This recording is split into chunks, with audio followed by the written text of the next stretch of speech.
All right, I think we are recording. So welcome everyone to the first Universal Coaching Systems Masterclass with Master Healer, Diane Holung.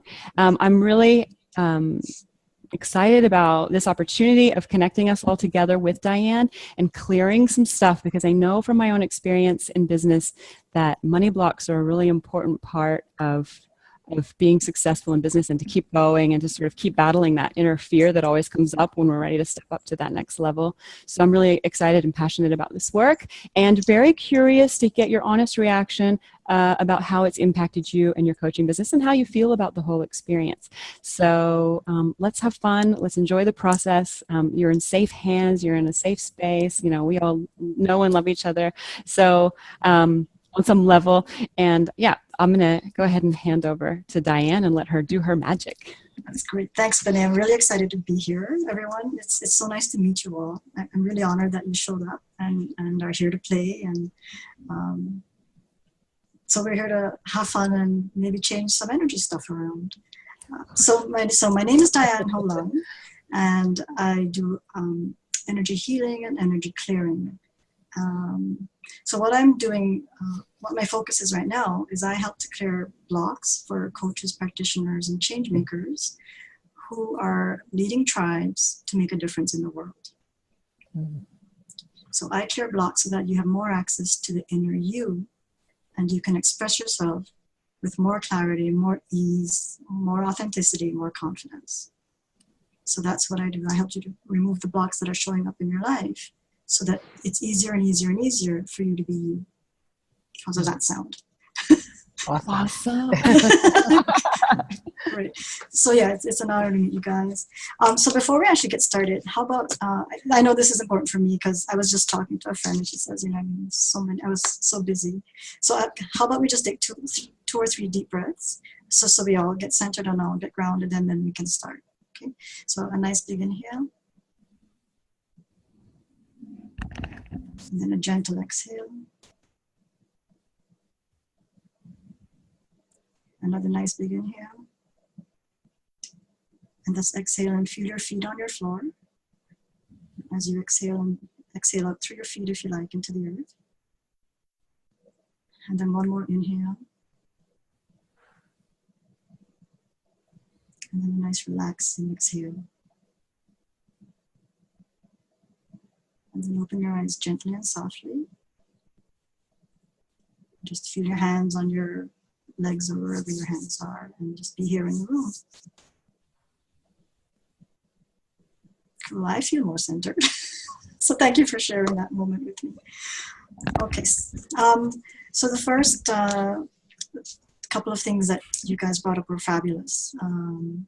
The whole thing about not being comfortable charging for the value we offer. We're all healers and coach practitioners, and it's a common thing in our industry to not really be that comfortable with charging money for services. It's just a thing that seems to be quite prevalent. And then the other part was, Kim, you were very articulate in describing a lot of stuff that happens in most of our lives, that we have a certain amount of faith and belief that things will show up, but there's a whole, and that for you, money shows up when it's needed, which is really wonderful. But then there's this other part of, we can have money for things, but are we comfortable to just have money? And I gotta say, in this reality, in this Western hemisphere, in every hemisphere of the world, it doesn't matter whether you're west, east, north, or south, we all seem to have these common money beliefs that, you know, money doesn't grow on trees, that you have to work hard for your money, you know, you should just give, and giving is better than receiving, and all of these long-term programs that our cultural heritage is all run and the world talks about, and we see it on the media and all of that.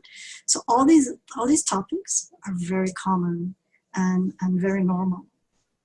So maybe when our kids grow up, like when Maya, who's only 6, when she grows up, maybe this stuff will not be so normal for her anymore, which would be so nice. Okay, so does everybody have the same sort of challenges with not necessarily knowing how to charge for their services? I've had that. It is a common thing for all of you, do you find? Yeah, cool. Yes. Okay, cool.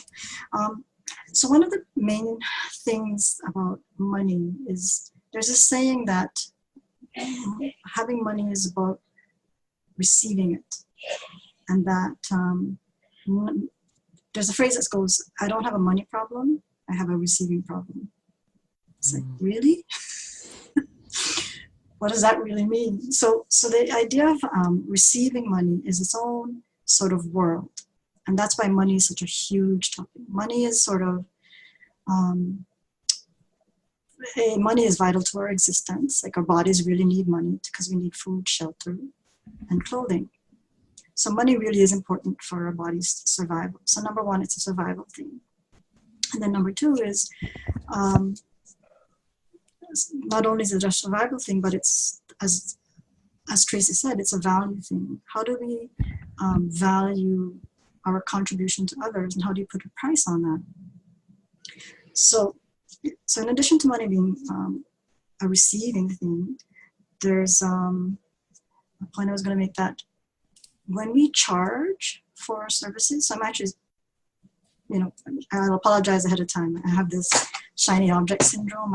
I'll do the ADD and loop around and come back to the original topic. So the receiving thing is part of it, but the receiving for what you offer and contribute to others. One of my friends actually said what she tells people when she does a session is she says, the energy and the gift of healing and prayer and all of that kind of thing, the gift of transformation, all of that is free. Energy is free. What you're paying me for is my time, my expertise, and my learning. And the gift that I am and the contribution I am to you. But you're not paying me for the energy of it. You're paying me for my knowledge, my expertise. And I was like, wow, that's a real beautiful way to say what you're charging for. And sometimes so I'm just going to throw out these things as they come to me, and hopefully I'll tie them all together. So the energy is free, but it's my expertise that you're actually honoring by paying me money for it. And also, my time is a precious resource, and your time is a precious resource. So you're honoring your own time and your own commitment to the change you're willing to have. So it's kind of like one way people have expressed it is, if I offer somebody a session for $30 and I give them this huge life-changing, wonderful download and they go, wow, this is amazing. And some people walk away and keep the change for $35, but they're hugely committed to their change. Other people may have just been curious and they're coming for $35, which is the price of, a dinner.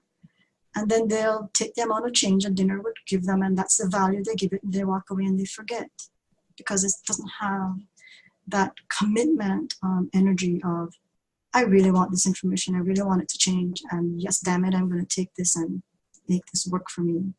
So there's a whole balancing act of how do I value my time and my contribution, and how does the other person's commitment to this session or this change, how do we value that commitment?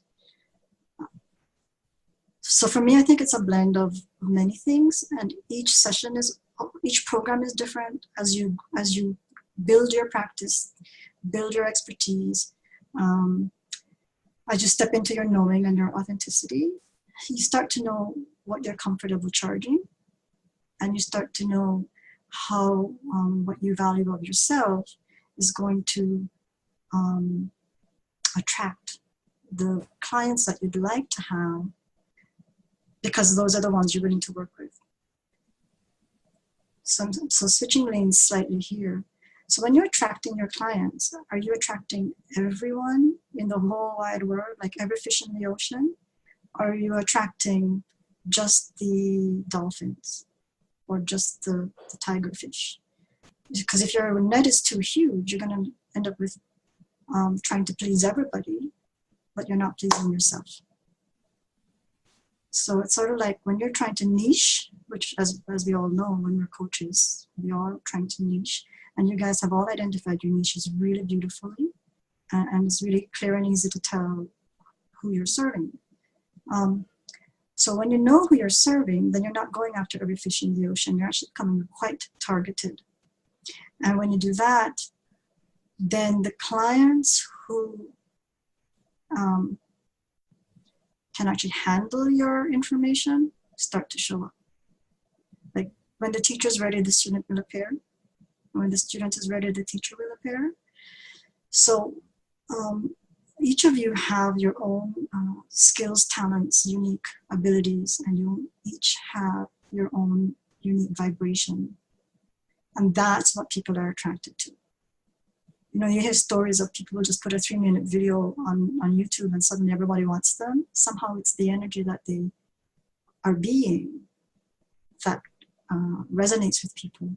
So it's about who you're being, and when you value that, and when other people start to see how you value that and your authenticity and your alignment to that, and that's what we're all working on. I think we're all working on who am I, who do I serve, and how do I align really, really well with who I am inside, so I can really express that and transform the other person on the journey that I'm also taking. So it's like when you align your path and your journey, then your clients show up and they align to your path and your journey. And are you willing to step up and lead them? So part of the money thing is, are you willing to lead? Most leaders get paid a lot of money. Are you willing to lead people and receive the money that leadership requires? Can we do a bit of a check-in at this point, Diane, where we go around and just... Sure. I'd like to engage with each participant and just see anything's come up for them, anything's resonating, any resistance. Can we start? Mm-hmm. Yeah, exactly. Let's start. Stephanie, how's this all sitting with you so far? I hear a lot of wisdom in it, and I certainly agree that your frequency is what really connects people to you, that you attract, you attract sort of in that way.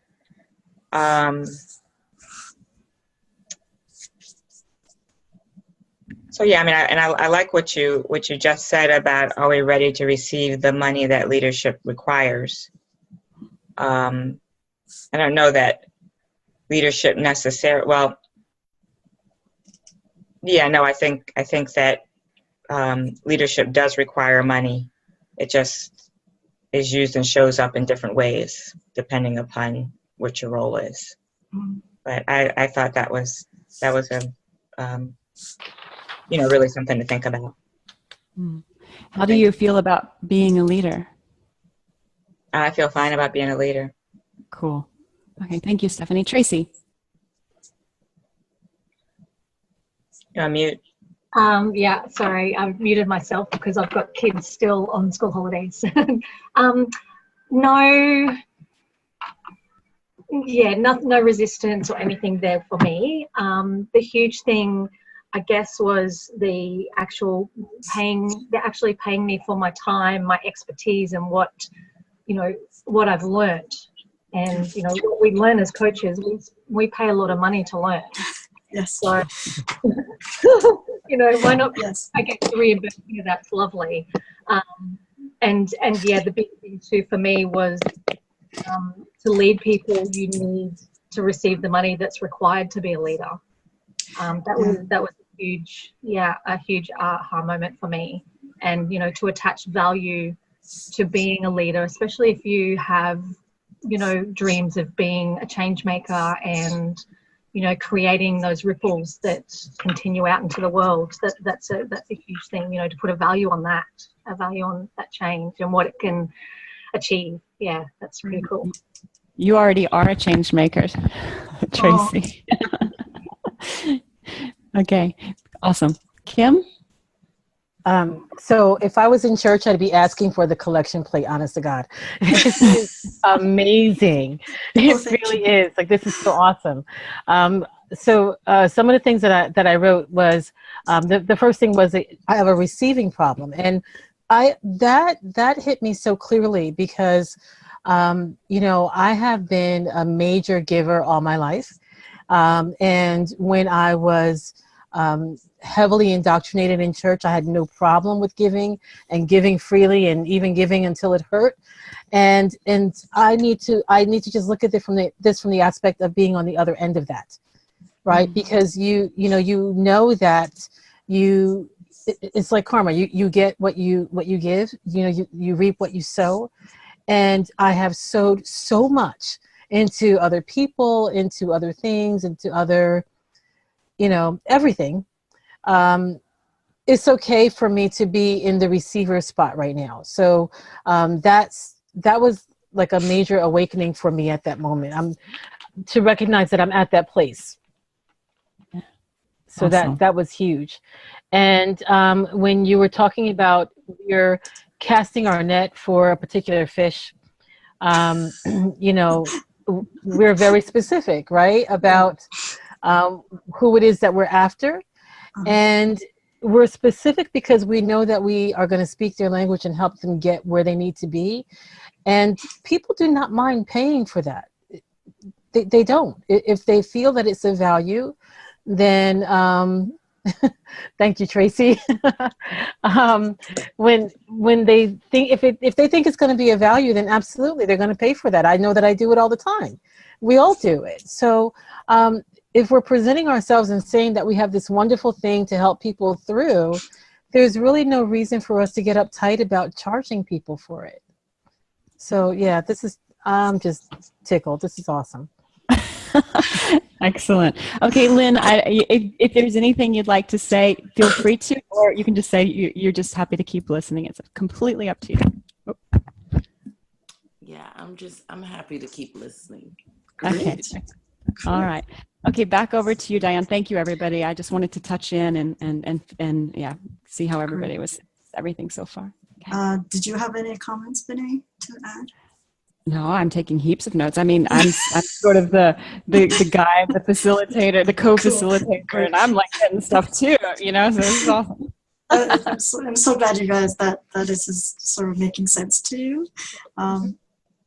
Thank you for taking such notice of the things I'm saying. I feel really honored. So the receiving thing. I grew up Catholic, and I think so. I do have those Catholic thing that goes on about it's more blessed to give than to receive. And guess what? That's an incorrect translation. It's actually supposed to be, it is as blessed to give as it is to receive. Oh, right? Sorry. It's big. It's like, they've been preaching that to us since before we were even born. Can you just say that again? Yeah, can you repeat that, please? It's as blessed to give as it is to receive.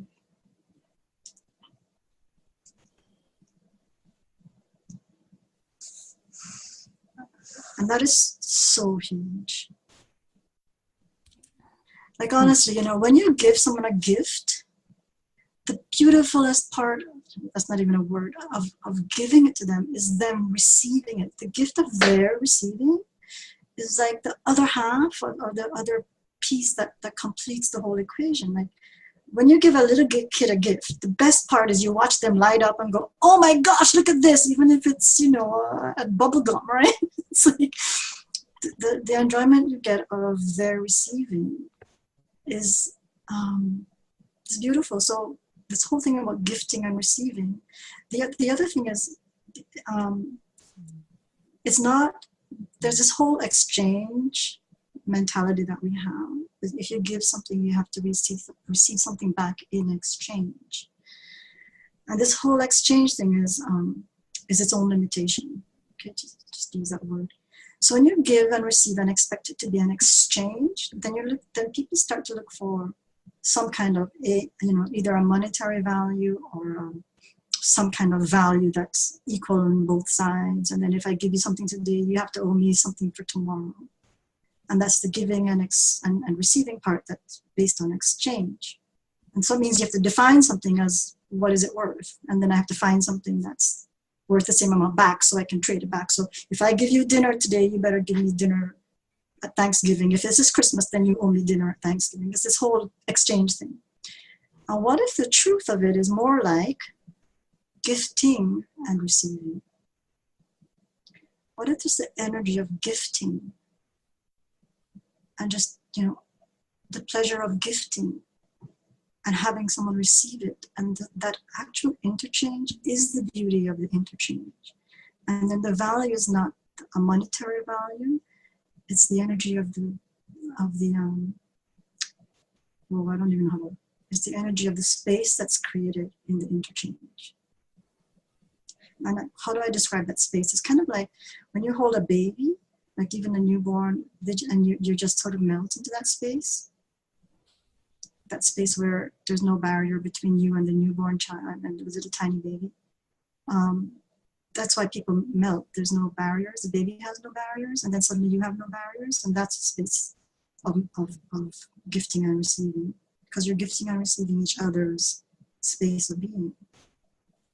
That's the way I would describe it. So that's what real gift, to me, those are the real moments of gifting and receiving that you really cherish. For me. Can I pitch in here? That was really.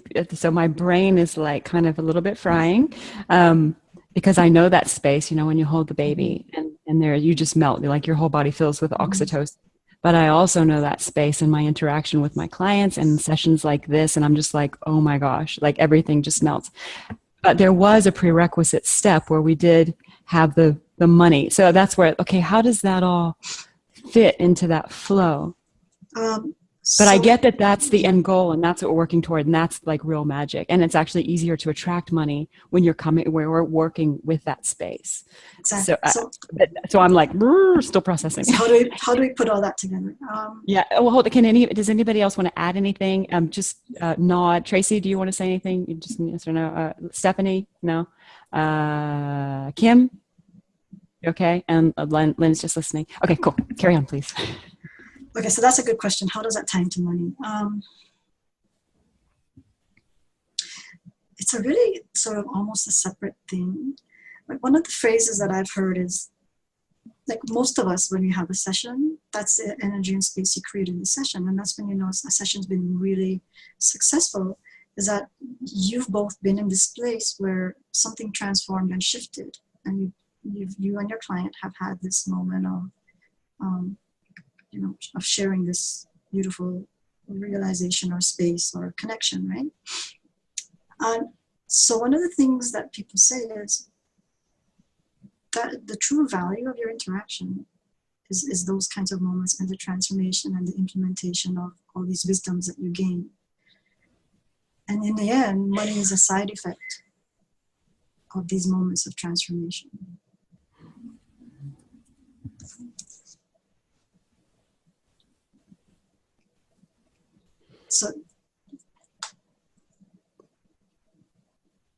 So it's kind of like when people say, okay, if you're considering buying a program, they say, think about, well, what will the transformation be, separate from even thinking about money? What will the transformation be? And then you ask, how can I create the money? Or how can I, work this out so it'll work for me? So the moments of those transformational kinds of moments are the reason we do what we do.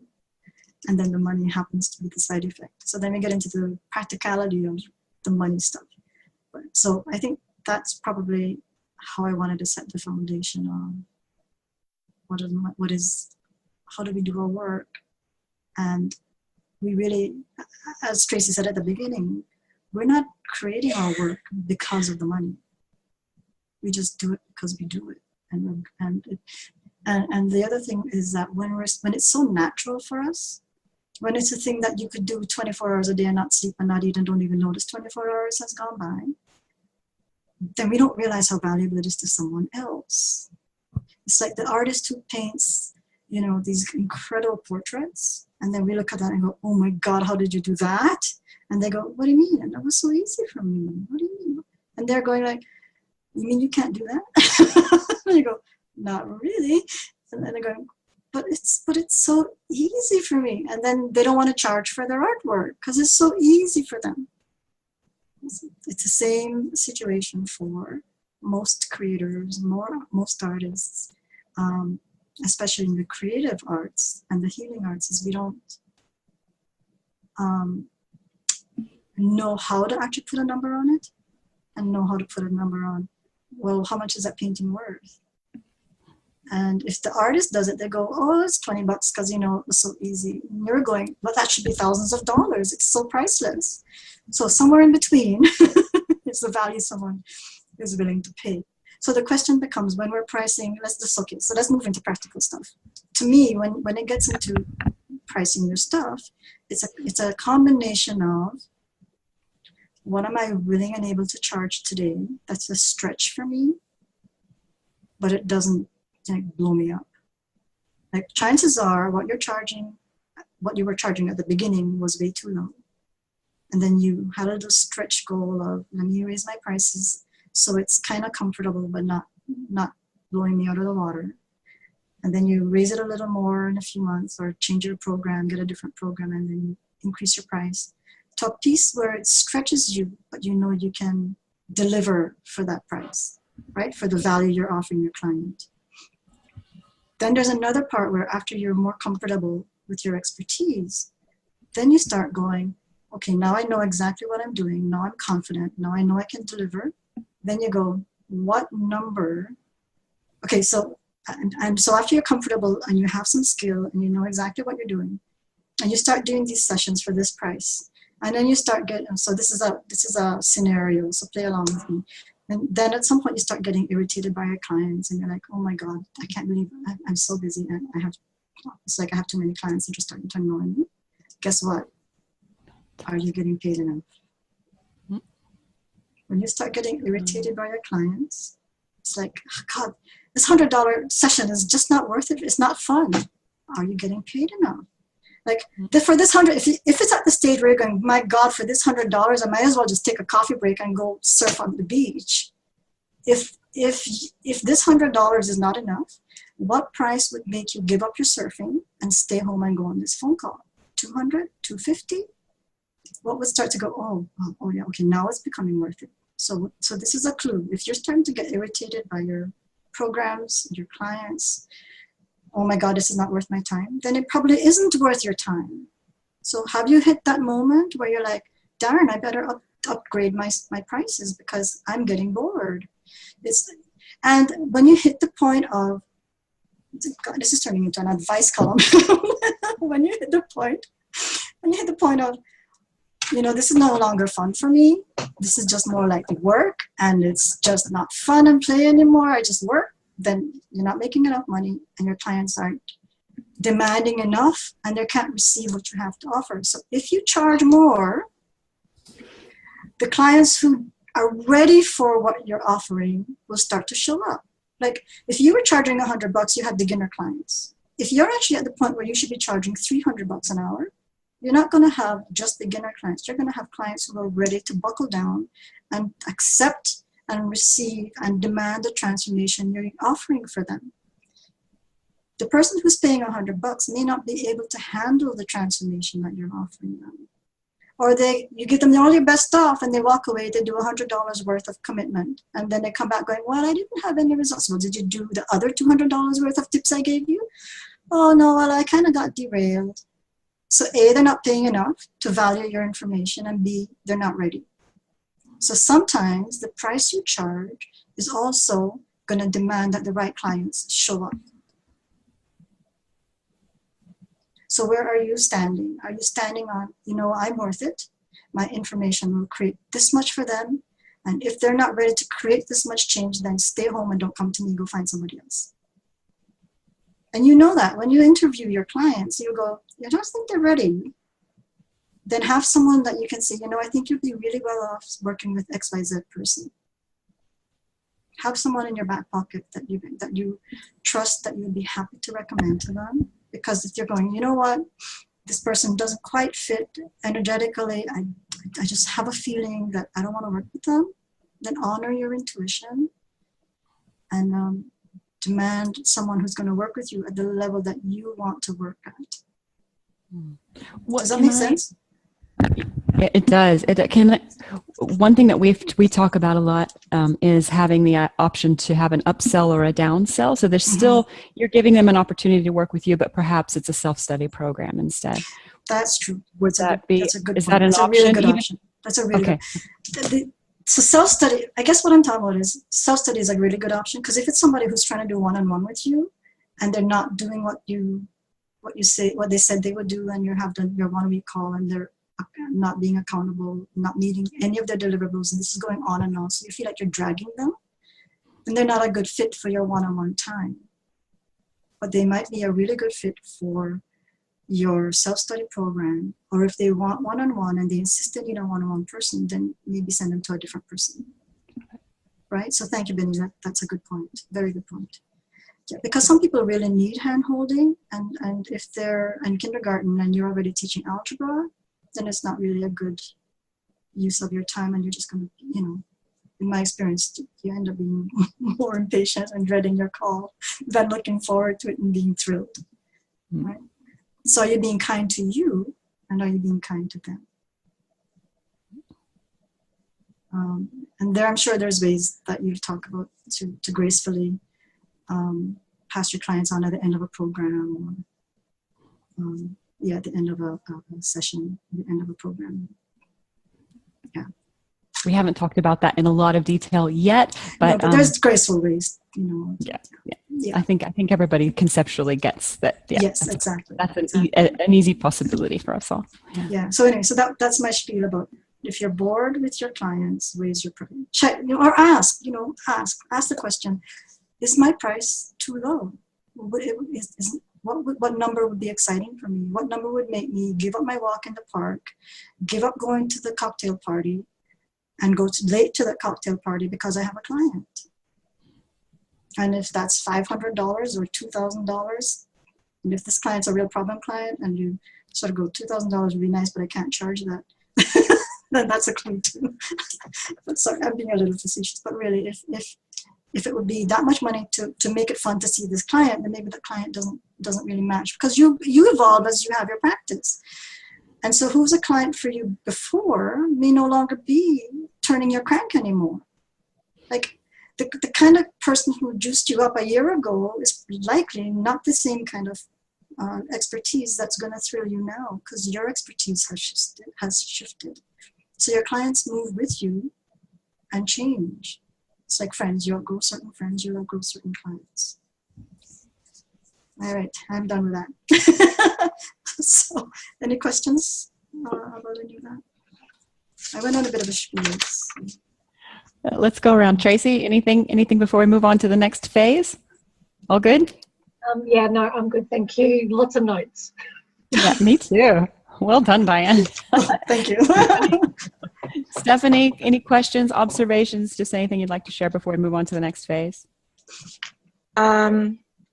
Yeah.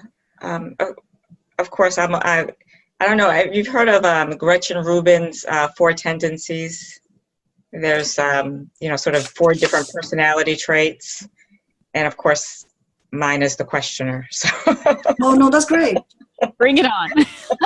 That's great. First of all, I thought that's a great tip about, if you're bored, then sort of explore what that means. I hadn't really thought of that before. I haven't gotten bored yet, but I'm sure at some point I will. And so I'll always have that in the back of my mind. And the thing about, as you grow, your clients, the clients that you're attracted to change, and the clients that you attract change. Mm-hmm. But I don't know that and it may just be because I'm too new. I've only had like 7 clients or something like that. So I'm just still very new at all of this. But I don't know that I've had the experience of the amount that they pay being tied to level of the transformation or the willingness to actually do the work. And it may be a reflection of sort of the match between me and the client, and the conversation beforehand, and figuring out if it's the right fit, or it may be that they kind of share my no-nonsense personality. And I think that's largely true of the people that I've worked for. But I don't know that I would, I think that, I don't know, I guess that didn't resonate with me in terms of my own experience, putting into, of course, understanding that my experience at this point is relatively limited. Did you have any comments on that, Benny? Yeah, I would just want to understand it a little bit, Stephanie, a little bit better. So can you just tell us what's a typical what's your typical experience like in this interaction? What came up for you when Diane said that and you thought of XYZ scenario? I'd just like to understand it a little bit better. Yeah, no, I mean people who actually do the work, and they know their goals, they know what they want to accomplish. They generally, they don't have a lot of free time. And so if they're going to do this, they're going to do it. Yeah. And that's been my experience. And it just may be a reflection of my niche. And that's my personality. So, and it just may be a reflection of the niche, or the niche, however you say that word, and the people that are in it. Yeah. I've had a really similar experience, Stephanie, because, I'm business analyst, IT, Right. consultant type, and my clients usually, they're very on the ball, they're very determined. So I think it could be just back to that vibrational thing, but I can say from experience, having started coaching since 2006, like the caliber of my clients and the demand of the transformation is definitely grown in intensity, which is just fabulous for me because I'm re-engaged in my work in a way that I haven't been in a while. So. Right. Yeah. So that all resonated with me anyway, but I can relate to that. I think if you're a magnet for people who are doing great work, that's awesome, because a lot of coaches struggle with that. From what I hear. Well, and I do think it probably does have to do with, the people I'm working with they're generally super overachievers anyway. So, So good niche. Did anything come up for you, Diane, in that little? Well, I think it's also, I think you're absolutely right. If you tend to attract goal-getters, that doesn't tend to be an issue. If they say they're going to do something, they're going to do it. Mm-hmm. I think this becomes more of a clue kind of a thing. If you have a client and this month they're okay, next month they're a little wavy, then they're okay for a little while, then they get a little wavy, then they get. Mm-hmm. So it's more of a tendency and a pattern that you start to look for. And sometimes it's a moment. Like it can be you give them the sort of this gem of an idea, and if they only implemented it, they walk. You end your session, and if they turn this on and put this into practice, by the next time I see them in 2 weeks or a month, if they really put it into action, something will change, because this was such a great idea. And then they never do. And then you do it again, and then they never do.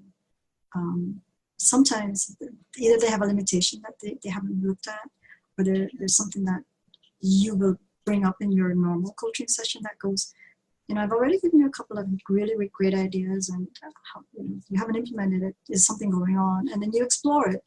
But if it ends up being this thing where no matter how much you explore it, and they cannot take action or receive it, and you've done everything you can, then either they have this giant block that's stopping them, or they're not ready, or you just know that this may not be the time. They're just right. in the wrong timing in their life to change whatever they're doing. Mm-hmm. And then you just deal with whatever mm-hmm. options you want to give them. So it's a tricky thing. It doesn't happen to everyone. And then it becomes, well, how much do they really want to change that? Right. And that is true. I've noticed that people are at different stages. There's some things they want to change, and that in order for them to go further, they've got to deal with X, but they're not really ready to deal. Yeah, yeah, it's kind of like that. And so, but if but the process has started. You know, eventually they're going to get there, because otherwise they're not going to get to where they want to go. But right now is not the right time. Right, and that's fine. And maybe I'm not even the right person, you know. Well, exactly. That becomes the part of the whole. It's just one of the ingredients into the evaluation of, am I the right fit? Is that person the right fit? And is this program the right fit? And is their goal really what they say it is? Or is there some kind of something else that's serving them? Yeah. It's definitely serving them. You've been there and done that. Thank you. I think you've had more than 7 clients throughout your life. All right. Thank you, Stephanie. Kim? Nope, I don't have anything. Okay. And Lynn, on mute. I'll give you the opportunity, Lynn, but if you just stay on mute, then that's okay too. Okay. I think she's just going to stay as a listener. Okay, Diane, where are we off to now? All right. So let's see. Okay, so let's get into some clearance, because that's what we were here to do. So there's this thing about money and having money, receiving money, keeping money,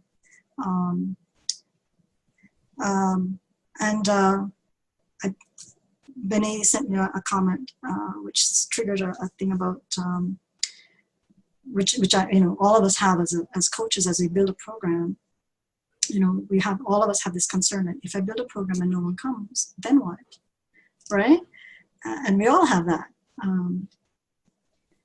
So one of the things that I wanted to present to you as a tidbit of really useful information is about fear. We're all afraid, so what if somebody doesn't buy my program? What if I tweak it 10,000 times and nobody still buys it? Then I have to start over.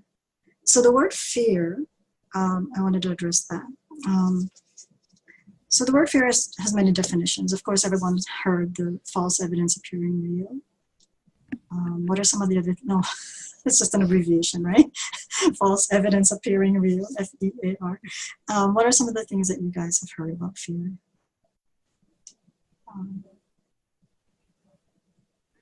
Anybody want to unmute and chip in? Yeah, we'll just do a random. Anybody has anything they want to say? Stephanie's got something. That there are really only 2 emotions, fear and love. Okay. All right. Anyone else have any? Tracy? Fear means I have no faith. Okay. All right. Anything for you, Kim? Actually, I was going to say what Tracy said. I typically say fear and faith can't coexist. Okay. Okay. And what came up for me was feel the fear and do it anyway. You sort of push. All right. Right. Okay. So I'm going to bring in a couple of different concepts. Okay, so that's great. So I have no faith means fear. Fear and faith don't coexist, and feel the fear, do it anyway. Okay. So what if I would tell you a couple of different, I'm going to just add a couple of nuggets to that. Do you guys remember ever, you probably had moments like this. So there's a story about this gentleman who, when he was 6 years old, he went to the I don't know, like a Canada Wonderland, the amusement park. And he was about to get on the roller coaster ride. And he pulls on his mom's skirt because he's all excited. He's only 6. He's going to go on this ride. And he's all excited. His mom looks down and says, "Oh, it's okay, dear. You don't have to be afraid. It's just a ride. You'll be fine." So from that moment on, he thought that feeling was fear. What if, because, and biologically, fear is the same adrenaline rush as excitement.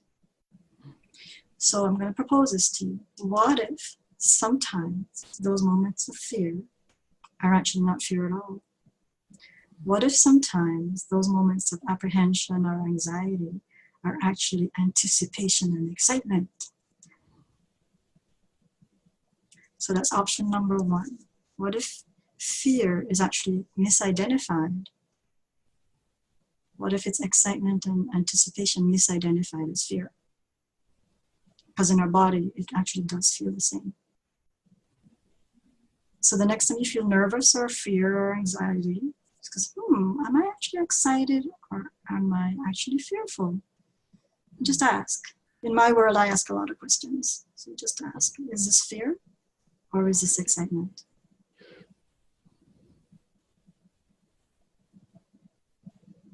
I have something. Okay. Hey, now that resonated with me, and so my question, I don't know if it's a question or just a statement, but when that happens, I think in more recent years, I've identified it as excitement, but I don't know what to do with that excitement, like how to kind of come down from that so I can think rationally about the next step. Excuse me. That's no problem. So yeah, like what do you do when I can identify it as excitement, but then what do you do with that? So first I would just sort of breathe into it and feel the feeling. Like, wow, this is really, like for instance, if it's a wow, this is really exciting. Now what do I do with it? I just ask, now what do I do? We're all highly intuitive, or you wouldn't be in this group. So we're all highly intuitive. So if you ask the question, wow, this is exciting. Now what do I do with this? What can I do? For instance, what can I do to create more with this? Is this thing that I'm excited about opening more doors? Is it sort of building up and expanding my future? This is a great question. Is this expanding my future? And if it's expanding my future, how do I use this as a trigger and an inspiration to create more and be more creative in my life or in my business or moving forward? You can make it as general or as specific as you like. Okay. Does that help? Is that helpful? Because it's pretty sort of. Did you want to give? Do you need to give me anything more specific, or is that helpful? No, that is helpful. I guess what I I kind of put myself in a box, feeling like there's something, I don't know, just out there I needed to do, rather than just stop to ask myself, okay, what's the next step? You know, kind of calming down, embracing the excitement, and then asking myself, what's the next step? Yeah. Yeah. So Something's coming up for me. I don't. Great. Can I just share a little story, Diane, or do you? Absolutely. Do you need to, No. Okay. This is good. Thank you, Lynn, for bringing this up. This is wonderful. Yeah, thank you so much. And so yesterday I was just talking. Tracy was the first one on the call, and I went to one of her mentors' workshops yesterday. And for me, it was fascinating because it brought up all sorts of things. Because of course she was very charismatic, very entertaining. But I started questioning, my approach and why, how I'm not like her. And anyway, how all that stuff comes up when you start comparing yourself to people. And then I think I had actually diagnosed it as fear in myself. But now after listening to Diane's reframe, I was like, actually, I was just checking in and I thought, actually, maybe it was excitement because, and then I did, because I've been doing this work with you, Diane, I asked myself, okay, what do I need right now? And instead of jumping on my computer, I actually just stopped. And I was like, I just needed to stop.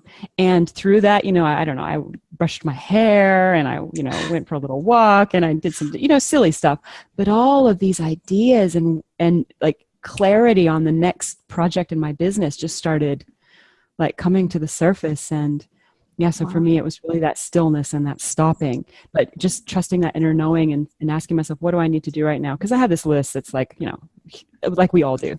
Exactly.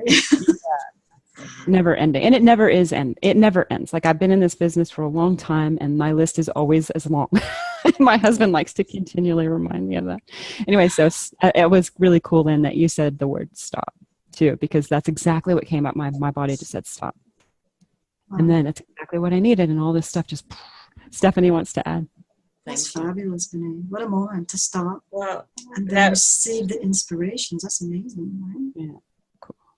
Wow. yeah, that reminds me of what's called the stop technique in the mindfulness world, Mm-hmm. which is to stop, take a breath, observe what's going on in your body, Mm-hmm. and then proceed accordingly. Proceed in a way that's consistent with your values and your needs. Yeah. Yeah. Love it. That's exactly what you did. That is, and I didn't really realize it at the time, but now that, thank you for this reflection, everyone. But now I can see what I did and how I actually was really, really good. And I was feeling all this weird emotions, but That's Say sweet. that again. Stop, take a breath, and do what? What was the third thing? Stop, take a breath, observe what's going on in your body Okay. without judgment, just with a gentle curiosity. Mm-hmm. And then when you're ready, proceed Yeah. in a way that's consistent with your values and the context of the situation. Anything you want to add to that, Diane? Yeah, I think I'm getting ready to do a little bit of a clearing just to make this easier.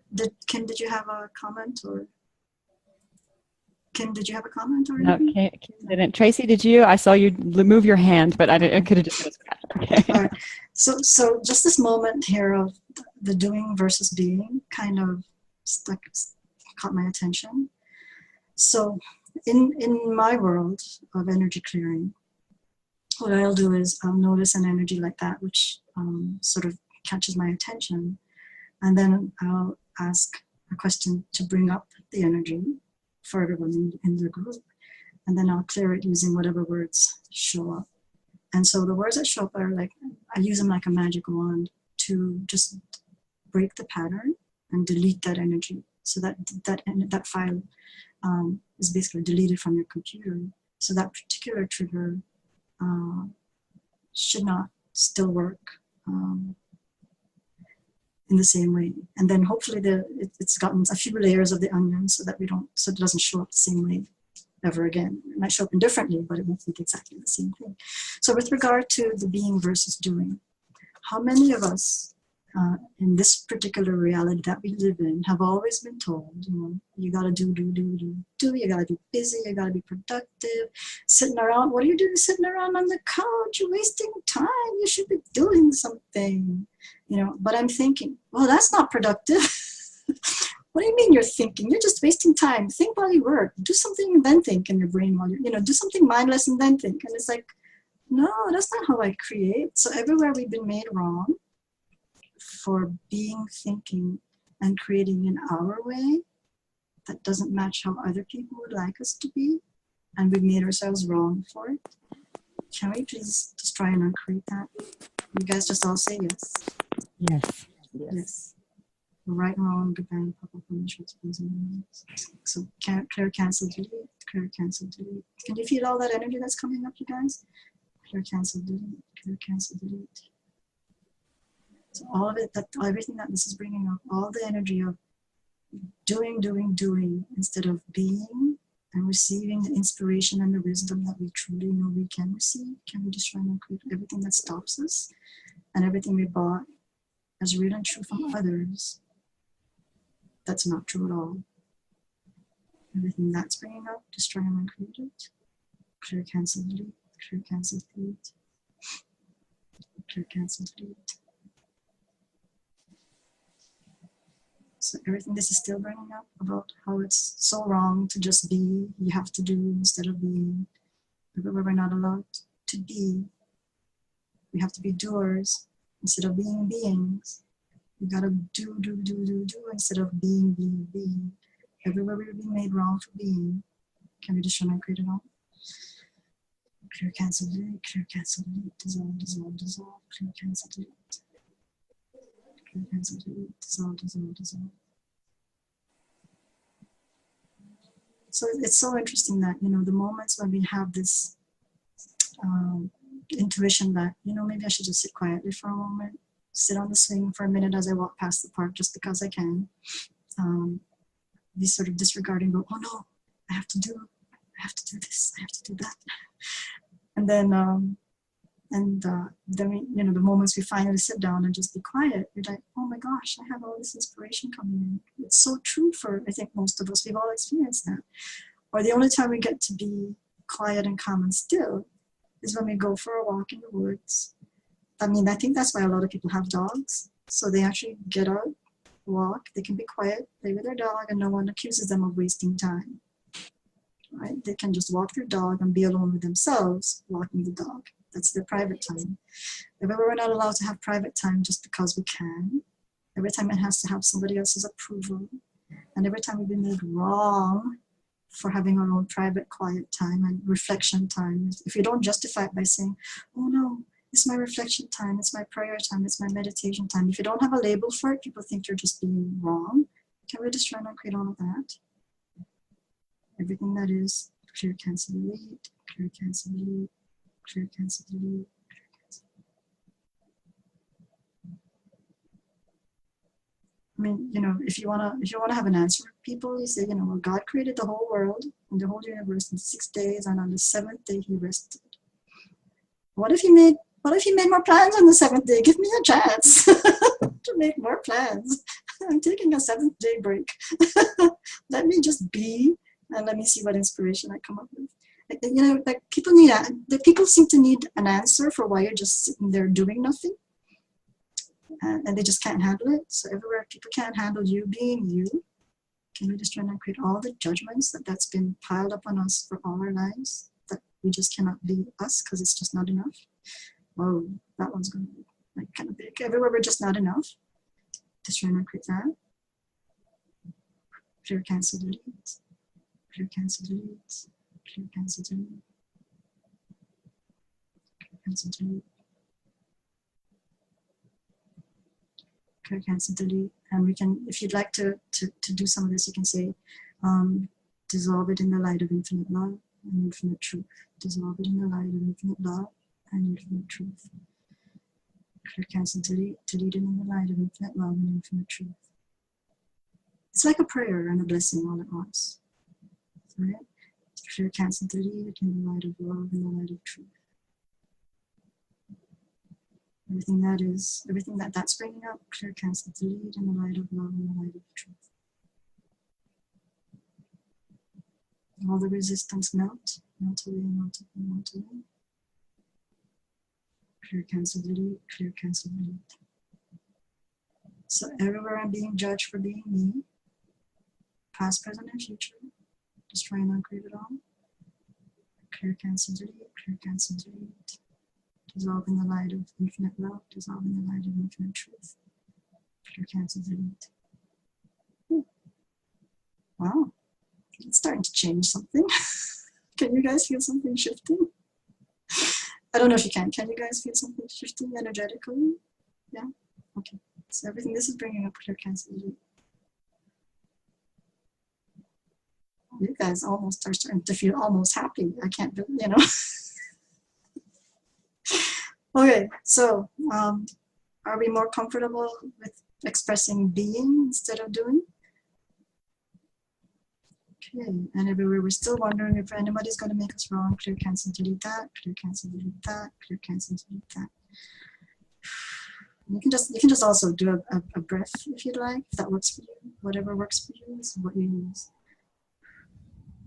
So the way I would use this is, you know, say you're having a moment and you pause. You're cooking dinner and something inspires you, so you pause, and you just pause right there at the cutting board, and your knife is in one hand and the onions in the other hand, and then you pause, or your carrot. You pause, and your husband walks in and he goes, "Honey, what you doing?" And you go, "I'm just being for a second. I'm just having a moment." And they go, "What?" You go, "Okay, everything." And you don't do it out loud, okay, guys? You go, "Okay, everything this is bringing up." Clear, cancel, delete before I kill him. Clear, cancel, delete. Clear, cancel, delete. Clear, cancel, delete. And, you know, dissolve it in the light of truth and love and all that. And have fun with it. Like, honestly. What do you mean you're being? Well, it's a thing I did on the internet. And that's all they need to know. It's this crazy thing we did. I'm just having a moment of being. It's okay. And everywhere I don't have permission to have a moment of being, clear, cancel, delete, clear, cancel, delete. And you know what will happen? You do it often enough. After a while, people won't even notice you're just having a moment of being. It's really funny how it works. So everywhere you start to clear, like the thing that's showing up, like if you start doing, okay, everywhere I'm having a moment of being and I'm afraid to do it, you know, at home, or I need to close the door, everywhere I'm concerned about that, clear, cancel, delete, clear, cancel, delete. And soon it starts to not be a thing. Soon it's almost like you're being just while you're walking. It's almost like if you start doing stuff like that, for instance, being, then suddenly you start being able to be in a walking meditation. You guys know what I mean, right? You start to walk in the energy of being. So the more you clear the resistance to this being stuff, because it's been piled on us for all these years, you know, and if something shows up, you go, oh yeah, everything that's bringing up, all the energy that's bringing up, all the glitchy stuff that I'm just like thinking about being, because I know someone's going to criticize me, all that stuff, all the criticism I think I'm going to have, clear, cancel, delete, clear, cancel, delete. Dissolve it in the light of truth, in the light of love, dissolve, dissolve, dissolve. And anything that comes up, you know, okay, any energy of criticism, oh my gosh, I'm putting out my program on the internet, oh my God, somebody's going to criticize me. And you're damn right they're going to criticize you. The world thrives on judgment. And go, oh my gosh, if ever I'm concerned about being judged, oh my God, the anxiety. Is it excitement, anticipation, or fear?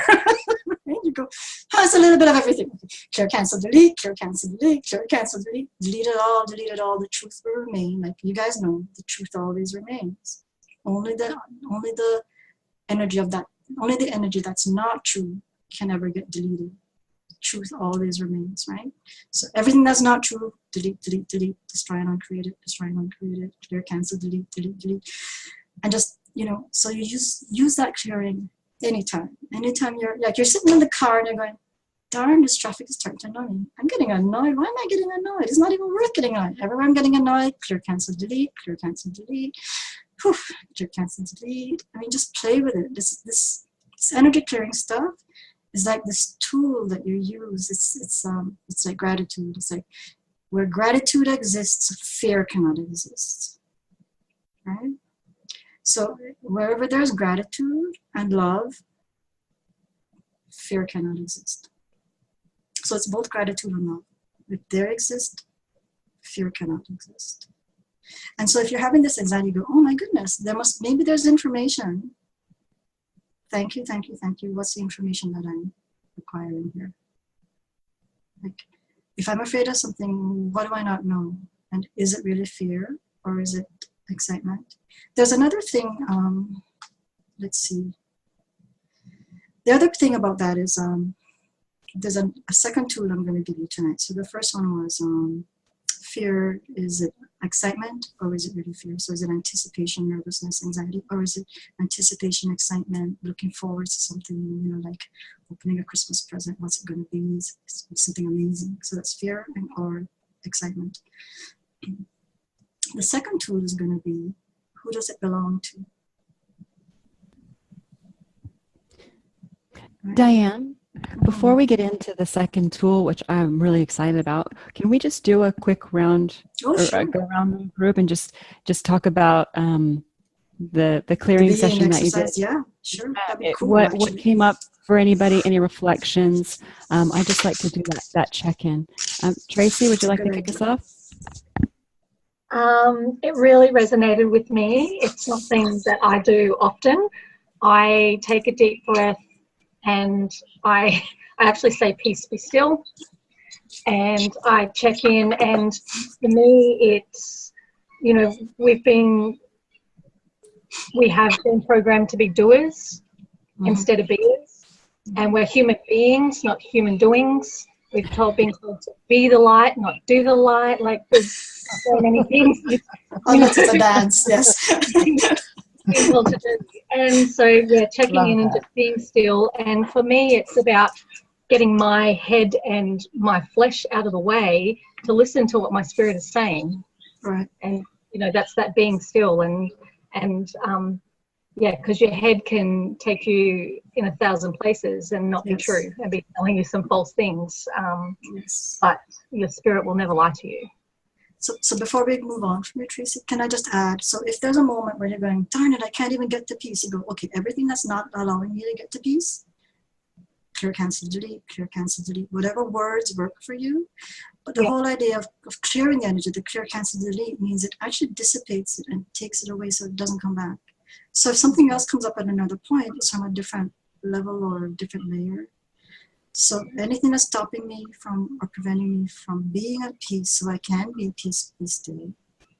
Clear, cancel, delete, dissolving in the light. Destroy and uncreate it. Like really dissipated into nothingness, dissipated into, whatever words and phrases work for each of you, those are the phrases that you use. It's all about what works for you. What works for me may not work for you, but what works for me in one moment changes from moment to moment.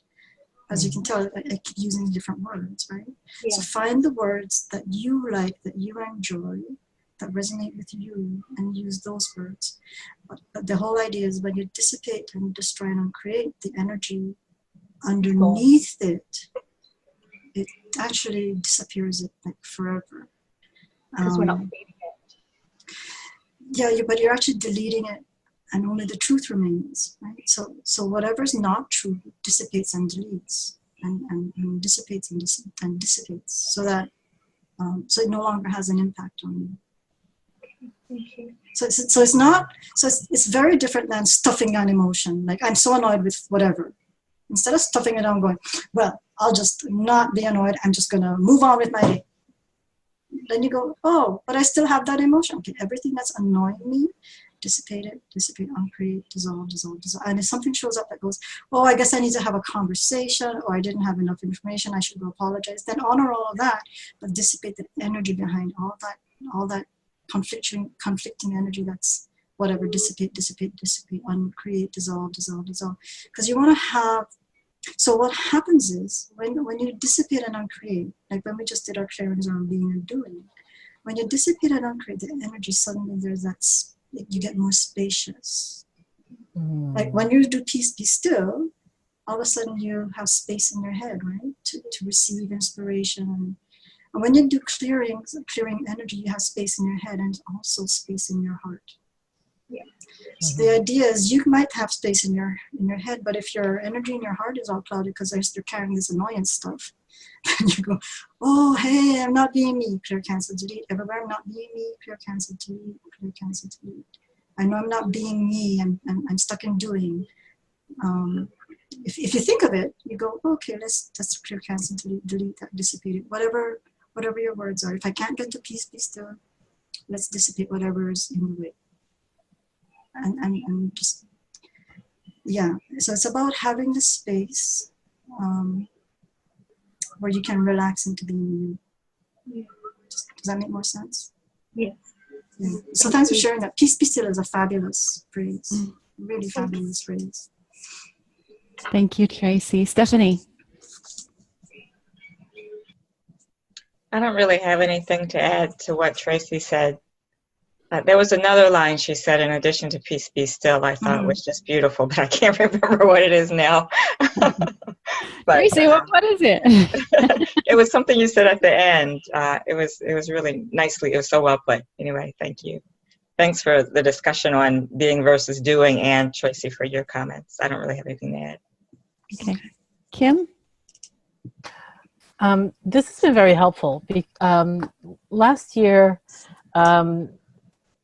the idea of clear, cancel, delete, that conversation came up in a circle that I'm in, but they were saying it in reference to things that we say that we know are not really things that we should be saying, that are leading us to wrong processes. But for me, this is more powerful because I think way more things than I ever actually say. So it actually, right? But it helps me because it stops the thought process, and it allows my mind to exist in a place that it really is free to exist in, and free to be creative, and free to receive all of it's not clouded anymore.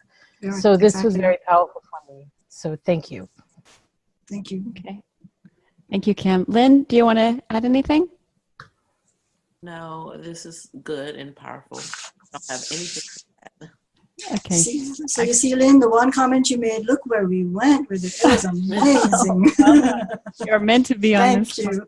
Okay, I just want to touch in, because when we normally do this call is normally about an hour and a half, and we're getting close to that mark. I know Diane mentioned she wanted to introduce another tool called Whose Is It? A couple minutes, yeah. It'll take are you Just guys all comfortable to handle one more tool, or are you feeling at saturation point? I'm getting a nod. Yeah, Trace. Okay, everybody's good. Okay, Diane, over to you. Okay, so the second tool here is who does it belong to? So it actually ties in with what we started with, which was fear. So fear is either anxiety or excitement misidentified as fear. And the other thing it can be is somebody else's. You know how we're all psychic, and we either pick up the phone at just the moment somebody else didn't even have to dial. The phone didn't even ring and they're already there. And or you can walk into a room and you know someone just had an argument, but they refuse to tell you they did, but you know they did because you're just psychic. You're very intuitive. So what about if some of the fear we feel is not even ours? What if you just picked it up from the person in the room, or the guy driving the car next door who almost hit a dog 2 seconds ago as it turned out of his sight? You know, what if the fear isn't even yours? You go, I'm feeling kind of fearful, nervous, anxious. Who does it belong to? Is it even mine? So the other part is, who does it belong to? Is it even mine? Is it mine, or is it someone else's? So it's is it mine? Is it someone else's? Or is it something else? So it's like this. I'm driving around, and this really did happen. I'll tell you the car story because we all drive our cars. I'm in my car, I'm having a really nice morning. All of a sudden going, I'm getting really irritated. What the heck is that? And I drive along and I'm still irritated. I'm going, oh yeah, finally you clue in, right? Oh yeah, I got this tool. Who does it belong to? Is it even mine? Because 30 seconds ago, 3 minutes ago, I was happy, I was in a good mood. All of a sudden I'm getting really irritated. What the heck is that? Who does it belong to? Is it even mine? You go, no. Not really. Return to sender with consciousness attached. Return to sender with consciousness attached. That's good. Right? And with the consciousness attached, what they might get back is, I'm in a hurry because I'm going to be late for a meeting. I should just phone they're not supposed to phone. They should pull off the road, text their secretary or admin person and say, I'm running late, stuck in traffic. But they'll get an awareness or a consciousness. So that's why you say return to sender with consciousness attached. So they don't get the anger or irritation back. They actually get an awareness back. So return to sender with consciousness attached. So if you get something like, is it mine? No, it's not. It's someone else's. Then the other place, it's not really someone else's. Is it something else? That means, is it the earth? Is it the earth asking for our attention in some way? So once in a while, someone will say, there was somebody on a telecall once, and she said, I had an upset stomach for a couple of days. And then I heard there was this volcano in South America, and my upset stomach stopped. I was like, oh. So of course this other person was saying, who's highly intuitive, was saying, well, was that the earth? Was that the earth talking to you and just asking for, giving you information, and how psychic are you anyway? And I was like, was it the earth giving me information? Oh yeah, I guess it was. So sometimes we get these sort of weird feelings and we're going, well, what is that? And you go, earth, is that you? Please just return to sender with consciousness attached. So it might sound a little woo-woo, but try it out. It's just like saying a prayer. God, is it yours? Is it mine? Is it someone else's? Does it belong to the planet?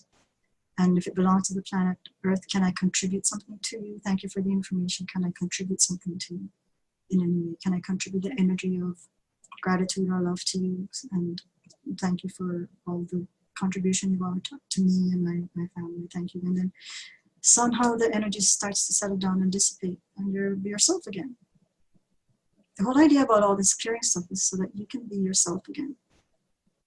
It's like those moments when you go, oh, I'm not being myself. And you go, oh, clear cancel delete.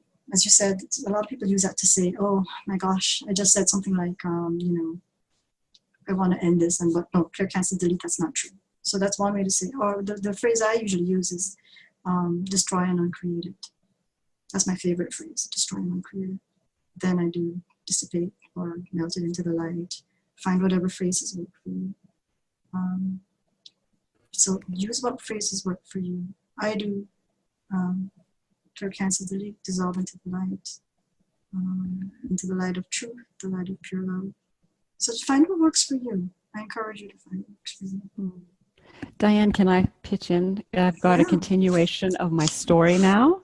After you asked the whose is it? Yes. Because I was freaking out yesterday, like questioning everything.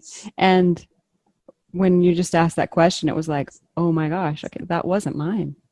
I was picking it up from somebody else in the room. Oh yes. Isn't that amazing when you have, this is such a powerful question. But I'd never, so I think that's the thing that I'm loving about your method, because first of all, you make us mindful of the blocks, of the resistance by, I guess, by acknowledging fear, by acknowledging a glitch, these little, they're these little triggers, maybe. I don't know what the right word is, but this, that first step is. I love the word clue. They're just clues. They're little clues.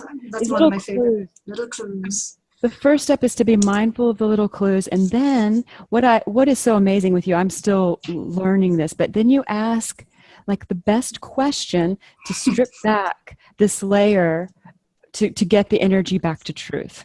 But you're like, I've been practicing with asking myself these great questions. Like you just do it like this. Like I have a long way to go before I've been doing it for I've been actually doing it for 4 years. Yeah.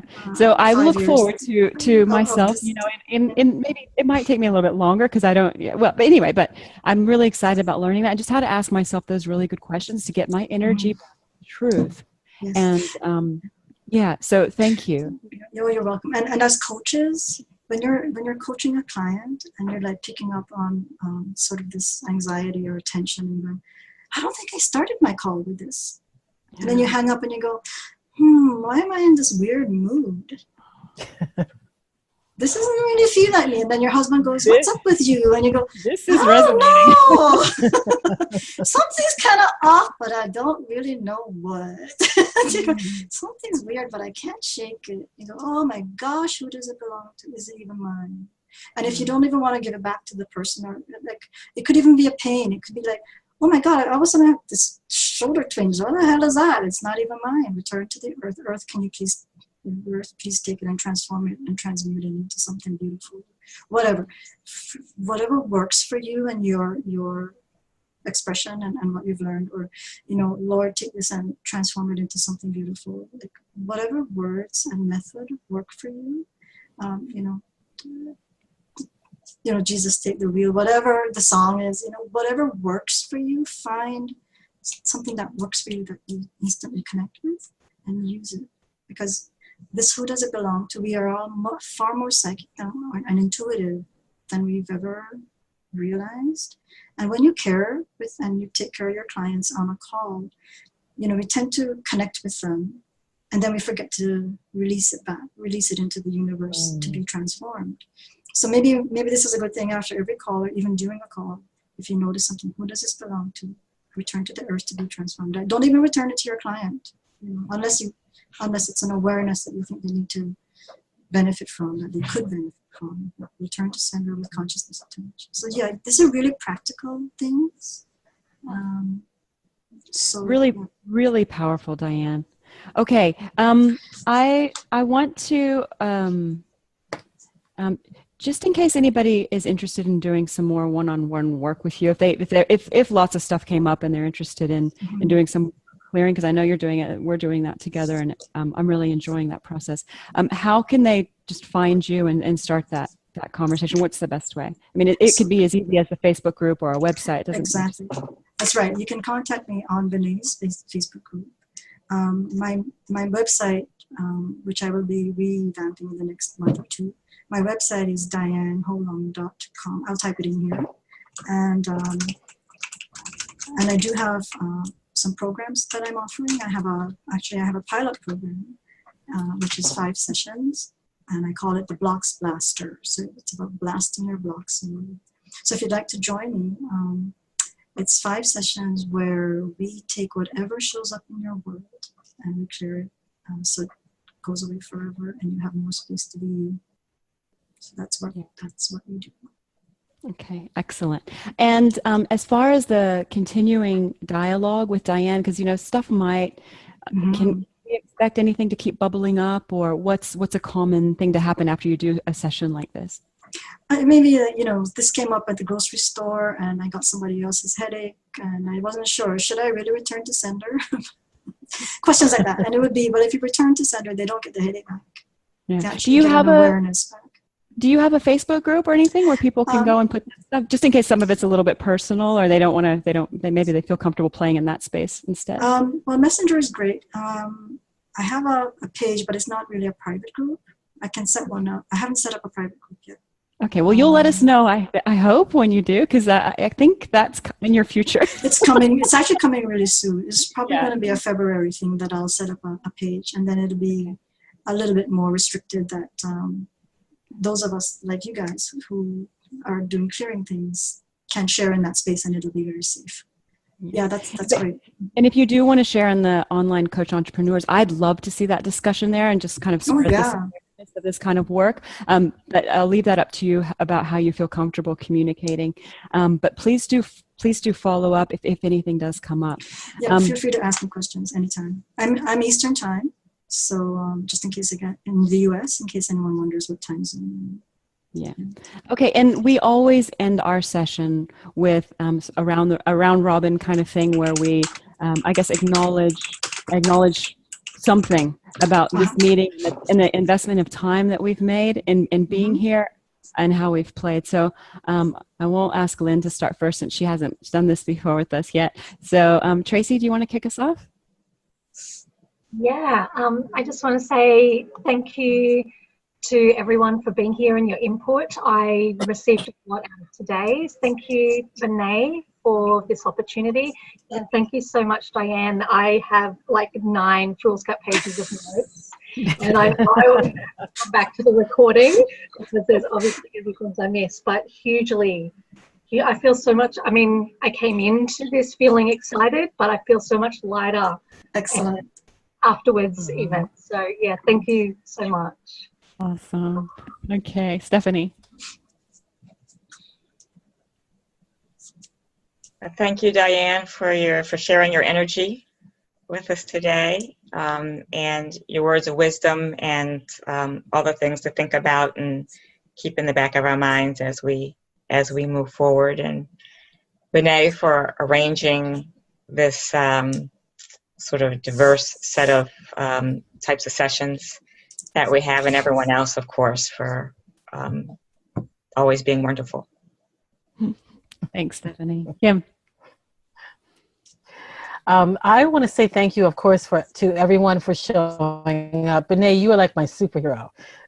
Honest to goodness. You are so awesome. Thank you so much, because you're always spot on with what you're offering.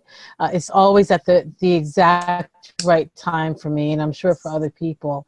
And Diane, I just want to thank you very much. You shared so much, and it's not common that people give their best information, and I want to thank you for being very transparent, for giving that information to us. It really helped me a great deal. I have a ton of notes, just like Tracy, and I look forward to speaking to people about it in our online group. Excellent. Thanks, Kim. Lynn, do you want to say anything? Yeah, I just want to thank you, Benay, for this opportunity to sit in on clearing money blocks. Thank you, Diane, for sharing your passion with us. I got a lot of information. I got a lot of information to reflect on, and then really put some things into practice. So that clear, cancel, delete really stuck out with me. So yeah, thank you. You're welcome. Okay, Diane, it's your turn. Okay, I just wanted to thank everyone for showing up and playing full out. That you guys are really, really participated. You're all extremely eloquent, and it's really nice to be in a group where the energy is really open, and like Benet mentioned that she had this amazing group, and she's absolutely correct. It's really nice to be in this, sharing this space with you. So thank you for receiving me and receiving the information, and I hope you do put it to good use and play. Just have fun with it, like really play. And questions, I'm very happy to answer questions at any time. And yeah, look me up on my webpage and know more about me. Thanks, Benet. This is amazing. Thank you, Diane. Okay, and now it's my turn. Yes. Oh, this was new for me, and I didn't know how it was going to go. So I guess in a way, I'm excited to model that it's okay to try new stuff, and you never know what's going to go. And also, just thank you so much for being here and being this trusted group with me, and letting me be on this journey with you. It's such a sacred and important space, and I've just loved every moment of this meeting, and I know that I need to do more of this. I need to bring this more into light in the world. So thank you. Really appreciate it. Okay. So I'm gonna go ahead and wrap up there, let you all go, and we'll see you next week and our future meetings. Nice meeting you guys. Bye.